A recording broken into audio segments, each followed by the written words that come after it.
And this is Tom Fox back again with Michelle Crimes for another episode of Business Integrity Innovations. We are absolutely thrilled today to have with us our first person from Zimbabwe, Doris Kambawa. Doris, first of all, welcome and thank you so much for taking the time to visit with us today. I can't wait to get into your story. Thank you very much, Tom, for having me. Thank you, Michelle. It's great to have you.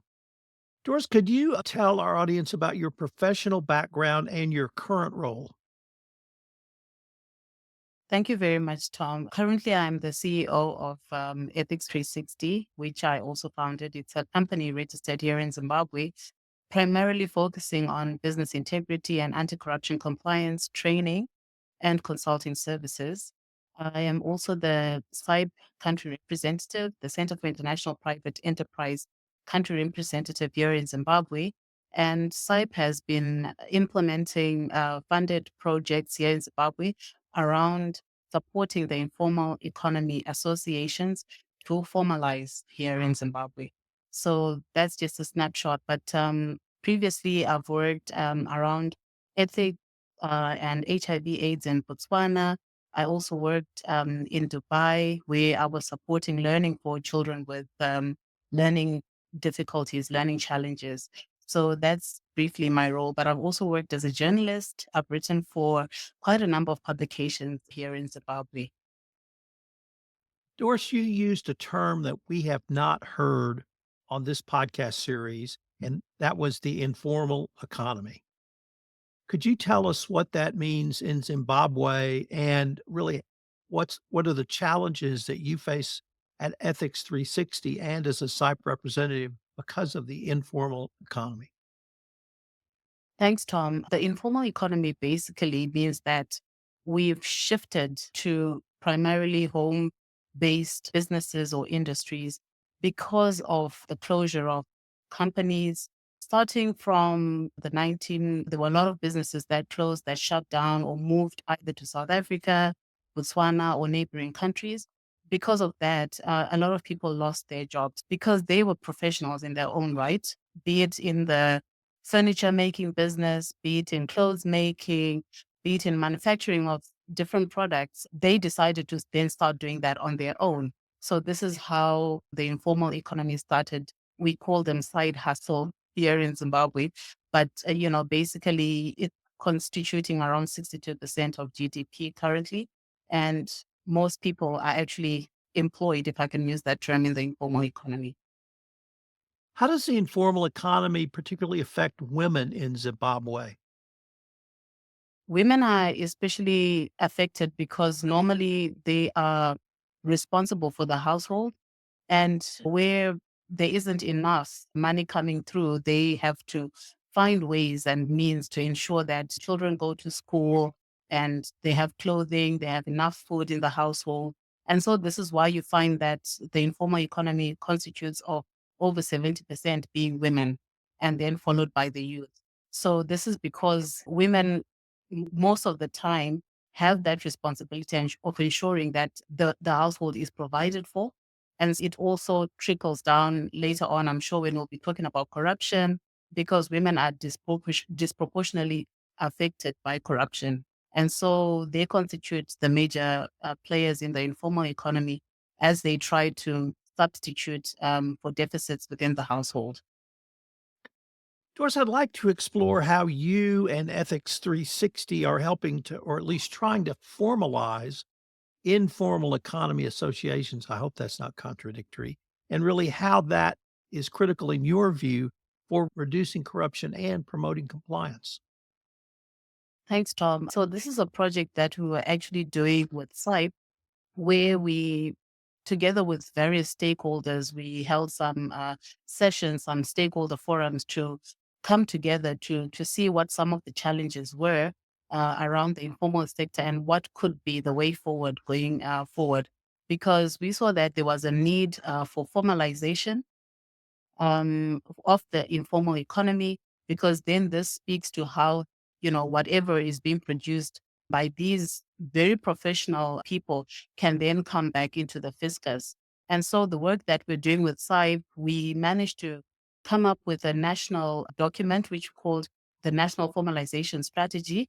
And the process itself was very successful in my view, because at some point in 2021, the government then decided they were adopting most of the recommendations that was in that policy framework that we presented to them. It was actually adopted by cabinet, and the ministry that was responsible for some of the workers around the informal economy then decided to come up with a formalization strategy.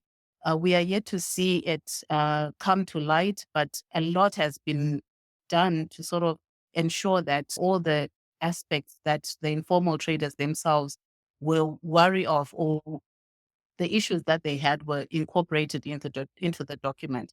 So it is actually at a very advanced stage. And this is a success in our view, because the informal traders were really struggling with harassments. And then at any point, law enforcement agents could confiscate their goods, even though they had some sort of license agreement with them. It, you know, that would not bear any significance when law enforcement agents were on a rampage.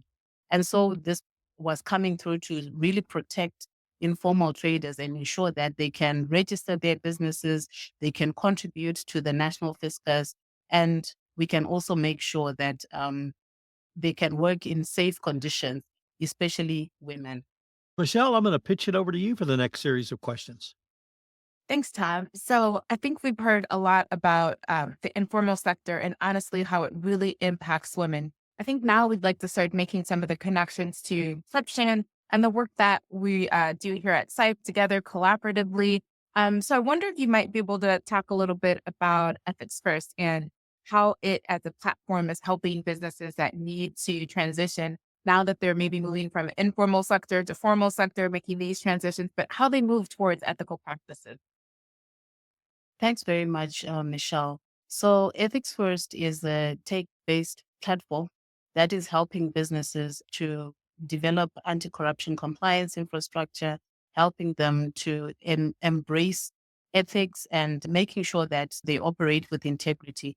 And this is really important because you really need to build trust if you're an organization, if you're going to go forward.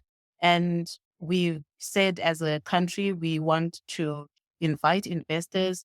And so investors want to come to a country that they feel their investment is protected. So we are really helping, especially small businesses, small to medium enterprises, to transition using Ethics First, where we train them using the CIPE methodology, and then they are registered on Ethics First. So far, we've trained around 30 businesses and around 7 NGOs. And this is with support from CIPE. We've also collaborated with the US Embassy here in Zimbabwe, I must mention, so that we can also reach out and have impact for these businesses. So Ethics First is structured in such a way that it is really practical strategies and tips that smaller businesses can use. Because remember, they don't have the finances to really spread out and have a fully fledged compliance department. It's really the owner deciding what it is they can take and use within their organization to ensure that they protect themselves from fraud and corruption. Thank you for really sort of getting into sort of what it means for small businesses. This is something that we focus on quite a bit in our training and when we talk about ethics first and how we're working on building that trust between companies that want to work within a particular country and also the small businesses there. But we know that while we're all moving forward, there are some challenges. I wonder if you could speak a little bit about challenges and also successes that you've seen so far with the businesses and NGOs that you've had an opportunity to collaborate with on Ethics First. Thanks, Michelle. So the challenges are basically that corruption had been a way of doing business here in Zimbabwe. I think from the 2023 Transparent International Corruption Perception Index, we were ranking 149 out of 180. So it's perceived as a highly corrupt environment. And for businesses, a lot of them actually think that you cannot do anything with without being corrupt. And it's been such a privilege and such an honor to see the transition, to see the mindset change when with businesses, when we actually highlight some of the ways in which they can actually operate with integrity, and just to highlight the impact that corruption has not just on the country, but on their business. What is the cost of corruption on their business? It's things that we don't record on the books, but it's money that we lose as businesses.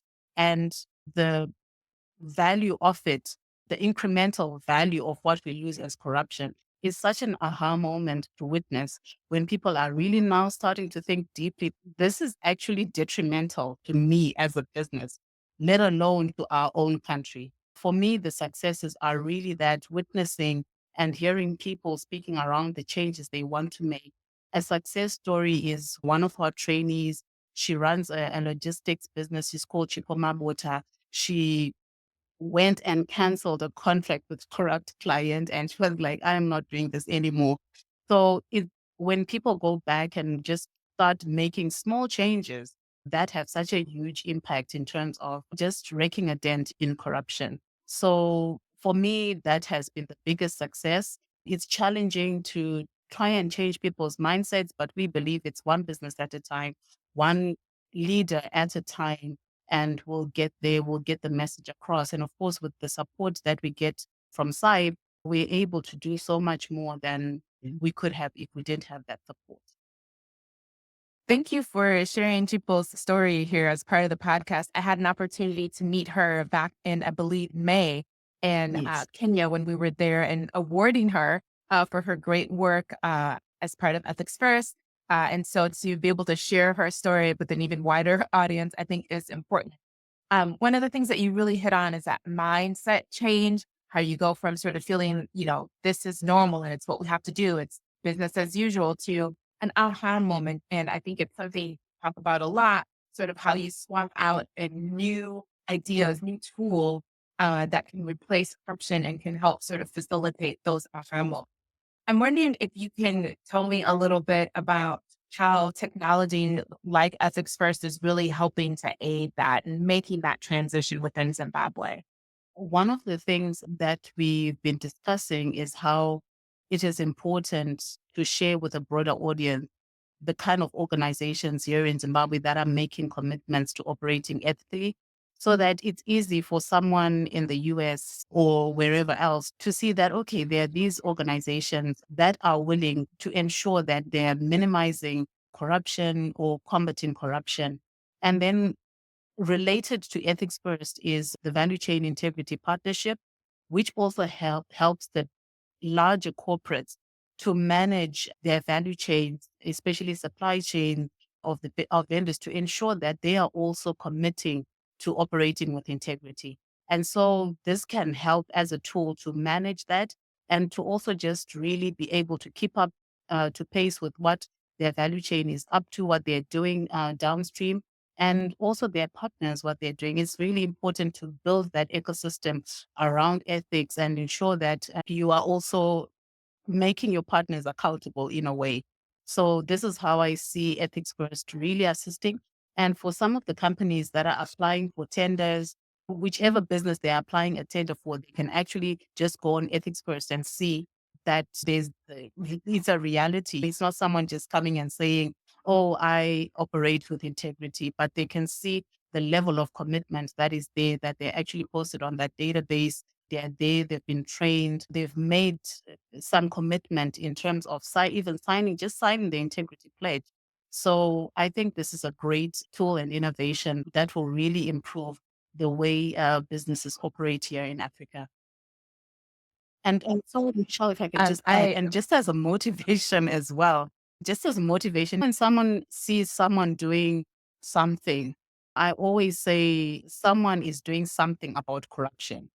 So people always think, oh, we're in this cocoon where everyone is corrupt. But just for one to really see that, no, actually, there are these businesses that are moving forward. So it's something that people can easily access and see and view that at least there are people who are pledging to operating with integrity.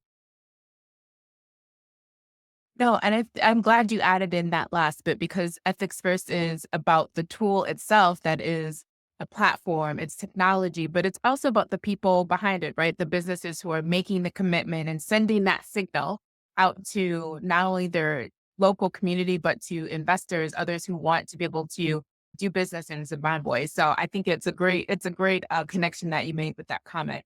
I want to touch upon something that you mentioned a little bit about how if someone's interested perhaps in participating in a tender with the government, I'm assuming that they can take a look at ethics first and sort of see where things stand. I understand that the Ethics 360 has a partnership with the procurement authority. So wonder if you can tell us a little bit about that so we can sort of get a practical example about how these things are really connected in real world example. Okay, thanks, Michelle. So it's really been wonderful and amazing to be working with a government agency, and especially in tackling procurement, which is one of the highly corrupt sectors. And so we had an opportunity last year to work with 250 internal auditors for public entities and just really bring home the message around bribery and corruption and how it affects the economy. So one of the key takeaways for me as well that was shared at that workshop was how around the 1980s, the public sector was contributing around 40% to the country's GDP, but because of corruption, it's now contributing less than 14%. This is a reality check to say we are impacting this country negatively. And so for us to be able to be in that space and to share information on how compliance and anti-corruption compliance in particular has an impact. So what came out really in that workshop was how the internal audit needs to be able to play its role. It needs to be empowered to play its role in corruption. So it was such an empowering session for them where they're realizing that they have this firefighting role that they have. And if they're not playing it, corruption will continue unabated. And so I was privileged to witness that change in how they were viewing their own role from just being passive and going through the motions to say they have ability to clarify, to question, to double check everything, to making sure that procurements are being made and that they are above board. So for Ethics 360, this has been particularly amazing for us, even being involved with the women in procurement. We had just earlier this year, around, I think, 150 of them from public entities as well. And really speaking to how working with ethics can make them more effective as procurement officers. And so it's things like when a bid comes through, even just the way you advertise. If you're putting a little small advert in the newspaper that no one will be able to see, or in a newspaper, already it's speaking to some conduct that is a bit unethical. Because the advertising has to be big, it has to be seen by everybody, and how they can help to facilitate ethical procurement. The procurement authority itself is now going big, also in terms of supporting smaller businesses owned by women because of corruption. Sometimes they don't get a chance to participate in public procurement. Just some of the things that are coming through and how we're already speaking around ethical procurement to try and curb or mitigate the challenge of corruption in that sector. So this is really great that you're really giving us the insights into what's happening because I think sometimes that's what's missing when we talk about ethics first. What does it look like and how do we get there? So I understand that the training was quite impactful too. 250 auditors, 150 Lost procurement you for a personnel. while, So Michelle. you've got people from both. Uh-oh. Am I back now? Yes, Okay. now you're Sorry, back. Now I can. apologies for that. Not quite sure what's happening. Okay. Okay, good. I was just commenting on the fact that the training that you were talking about for us was quite impactful with 250 internal auditors as well as 150 procurement personnel. Great impact. One of the things that I think is important to sort of talk about is what impact this is having on the reduction of corruption overall. And what sort of changes are you seeing after a really impactful training like this? I would say it's a bit too early to tell because we haven't had a chance as yet to engage further with the auditors. But already what I could see is there was a bit of a disconnect where there was a belief that the internal auditors are actually now corrupt because nothing was happening. So if roles are not clarified, if people don't know what they should be doing there, and how on earth they are supposed to be detecting corruption when they don't have the tool, it will seem like for sure they're participating in corruption.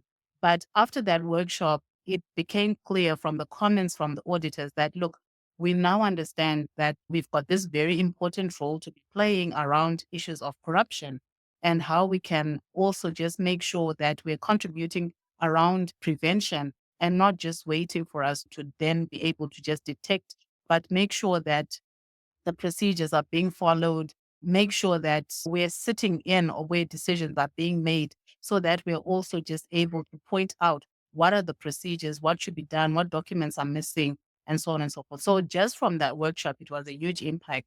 But we will also just keep monitoring to see now if there are any changes. If we get the capacity to be able to do that, would be fantastic so that we can speak to more measurable impact. So there we go. Another important sort of aha moments for the auditors and talking about really focusing in on prevention, which are two things that I think are really great in the awareness building. But I'm going to turn it back over to you, Tom, to ask some questions and we can talk a little bit about the end. Sure. So, Michelle, thank you. And Doris, we have talked about Ethics First and CIPE, but Ethics 360 collaborates with a wide variety of organizations. I think most of our listeners are certainly familiar with Transparency International, but they may have less familiarity with the Accountability Lab environment in Zimbabwe's social governance network. Could you talk a little bit about Ethics 360's collaboration with those organizations? Thanks, Tom. So we did a workshop back in 2022 with Transparency International, where we trained small businesses, small to medium enterprises around issues to do with ethics and integrity. And Transparency in itself was also implementing a project around monitoring the corruption during the COVID era. So we sort of came together around speaking about that, and then we also just decided to do an awareness training for small businesses. And we're still also just trying to find pathways for us to collaborate. It's unfortunate they had wanted to do a session. We recently held the SADC summit here in Zimbabwe because our president is now chairperson of the SADC organ. And so we held the summit here earlier in August. They did a side event, Transparency International, that is, around business owner transparency. They had wanted me to be there and to lead that discussion, but then I wasn't around at that point. And this brings me to the Environment Social Governance Network of Zimbabwe, where they actually held their seventh conference here in Zimbabwe. So Ethics 360 was one of the key speakers there, and we're speaking around the importance of the issues of governance when it comes to ESG. And one of the issues is that our stock exchange, the Zimbabwe Stock Exchange, has actually made ESG reporting one of the criteria for being registered on the stock exchange. And so it's becoming more important for companies to embrace ESG. So I was speaking around the issues of governance and ethics in terms of ESG. And so for me, the key issue was highlighting that if governance issues are a problem, then you're not going to be able to meet anything to do with the environment and anything to do with the social impact. Because if you're not running your business well, if corruption is rife, you're not going to be able to just really generate the profits. And you're not also going to be able to commit to anything to do with the environment and the social contract that you have and having that social impact. So this is the work. We're trying to also have an MOU, a memorandum of understanding with the ESG network, so that we can also be coming in to help with the issues around ethics for businesses. So this is the collaboration that we've been having. And I think I'm excited to know that once you do something, for example, with Transparency International, there's always an opportunity for you to do more and to find out how we can contribute to each other. And then with the Accountability Lab, it's also an American organization, and they're working around issues of governance as well. And Ethics 360 was invited as a panelist when they had their Integrity Icon Summit last year.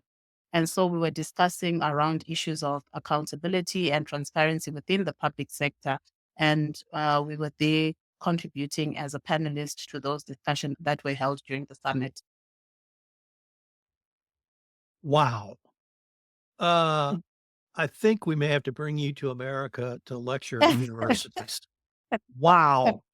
You went from the social contract to a memorandum of understanding. That's going, in my mind, from a theoretical or even philosophical perspective to the absolute practical. And As a if I political can just add scientist, to that, please. so we recently held a training last week at the US Embassy with their alumni network. The US embassies normally have these programs like Mandela Washington Fellowship, YALI, and IVLP, International Visitors Leadership Program. And so they have an alumni of, I think it's over 1,000 now, 1,000 people. They were interested in us doing a training for that alumni association. So we did that, and the great feedback is they now want us to go to 3 other cities here in Zimbabwe. We held the training only here in Harare, and now they want us to go and train to 3 other cities, which is Bulawayo, Gweru, and Mutare. So those are 3 of the major cities here in Zimbabwe. So for me, this is also exciting that we're starting to have such a roller coaster or snowball effect when we're implementing our trainings. The other thing that strikes me is that here in America, in many ways, compliance started with a response to a law. In the United States, Yeah. that's the Foreign Corrupt Practices Act. What I'm hearing you describe is really going the other way from the ground up, from the informal economy to helping people formalize that in terms of both sort of policies and procedures and associations, all the way literally up to a memorandum of understanding that people can actually read and sign and that they can use. Um, that's really is great. So, let me ask, are there any other examples of sort of those concrete things like a memorandum of understanding, perhaps like a pledge or other some people might call symbolic, but yet I would see as a tangible example of people's commitment to doing business ethically and with integrity? For me, I think when we train organizations, they sign that integrity pledge. And that is an important first step for them to just be able to append their signature to that to say, we as an organization are pledging to operating with integrity. Those are some of the practical things that businesses can do.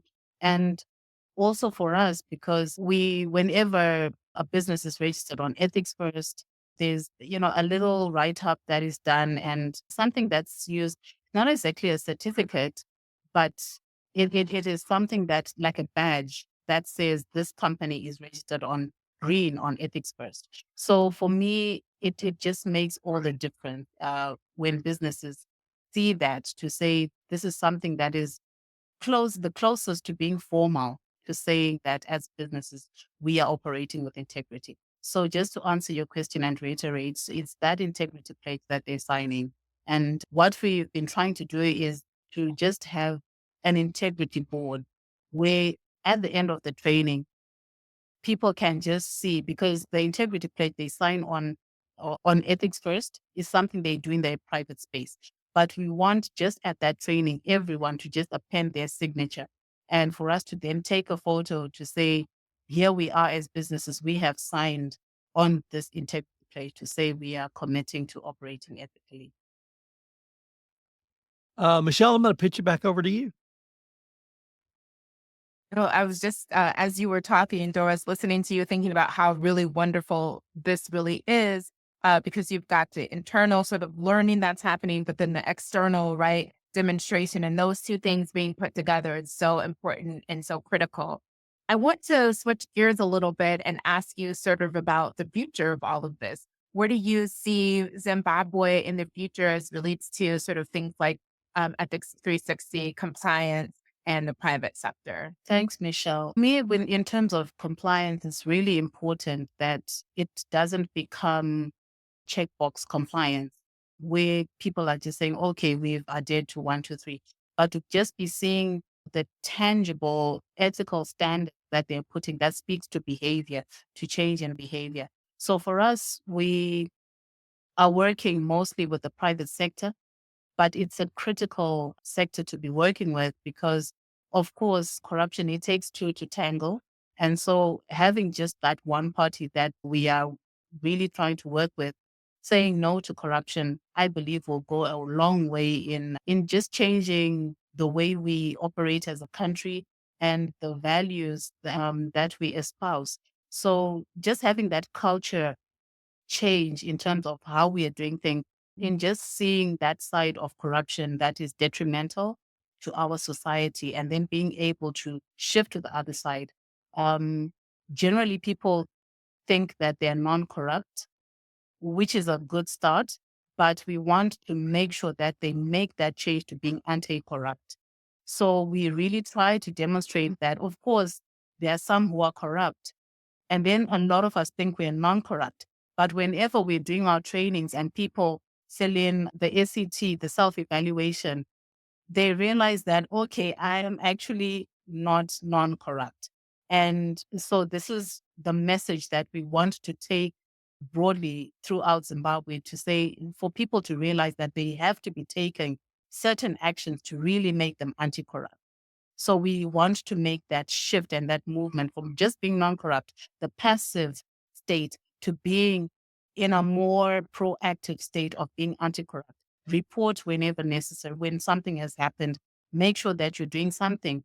Ensure that the infrastructure is there to prevent, to detect, and to respond to corruption. So that is not just the order of the day and it's not something that we've accepted.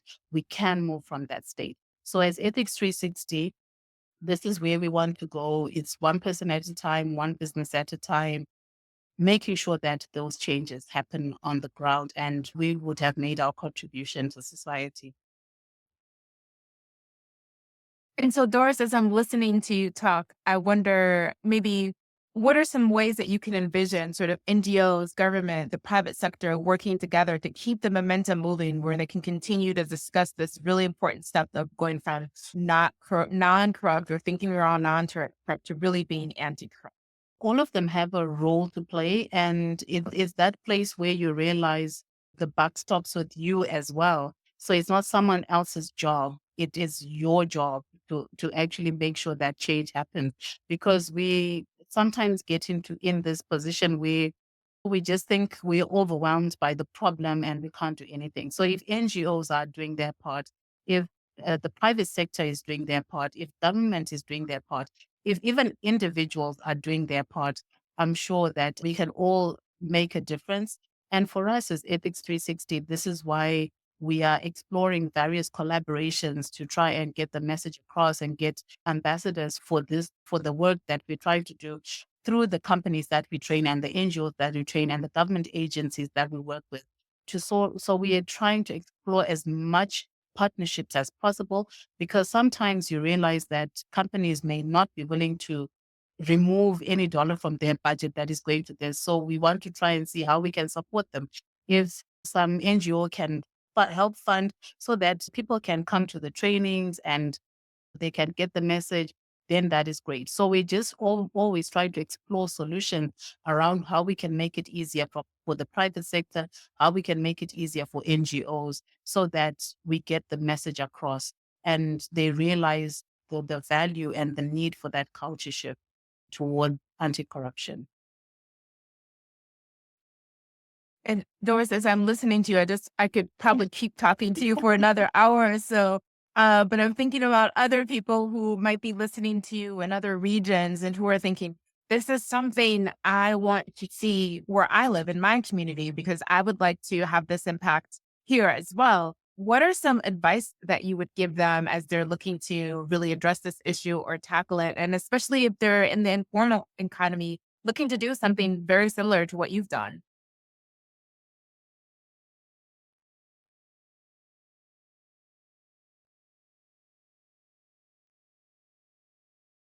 Did you Not lose you. me? No, Doris is frozen up.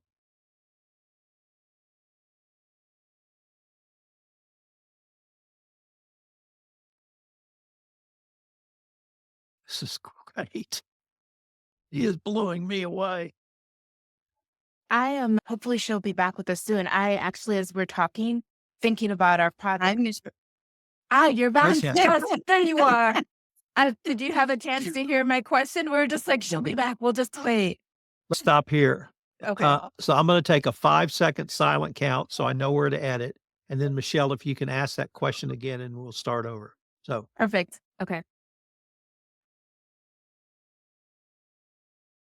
So, Doris, I could be here with you for another hour. So, really talking through sort of your process and how you've gotten to where you are. But I wonder what you might say to other people in other parts of the world and other regions who are really looking to do something exactly what you've done. They see the need, they want to move forward.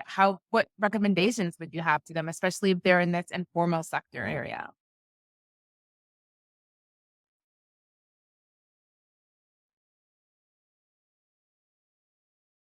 Hi, Michelle. So I'm sorry. I think that my connection now is acting up.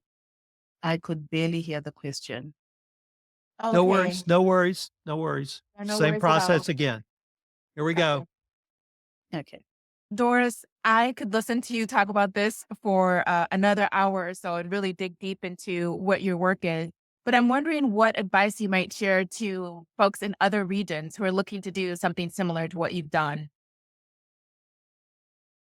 Okay. Thanks, Michelle. You have to really believe in this. You have to have a passion for this.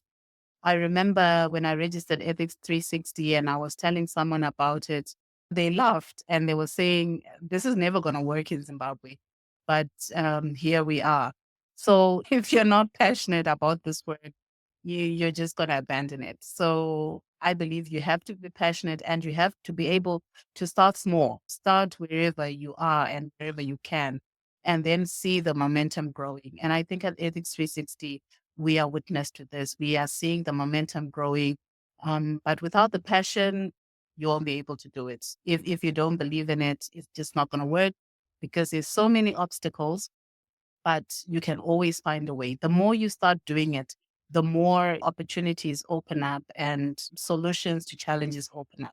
So I'll just encourage anyone else that don't go into it if you don't believe in it. You have to have a passion for the work because you have to believe in people, in human beings, and they will surprise you. They will actually amaze you. We always think corruption is just such a huge monster and you cannot deal with it. But we've learned that people are willing to take another look and they are willing to listen and to see what they can implement one step at a time. That's really fantastic advice to people all over the world. Tom, back over to you. Sure, Doris. Unfortunately, we are near the end of our time for this episode, Doris. But before I leave, I wanted to ask you if anyone wanted more information on Ethics 360, where might be the best place for them to go? They can go on our website, www.ethics360.co.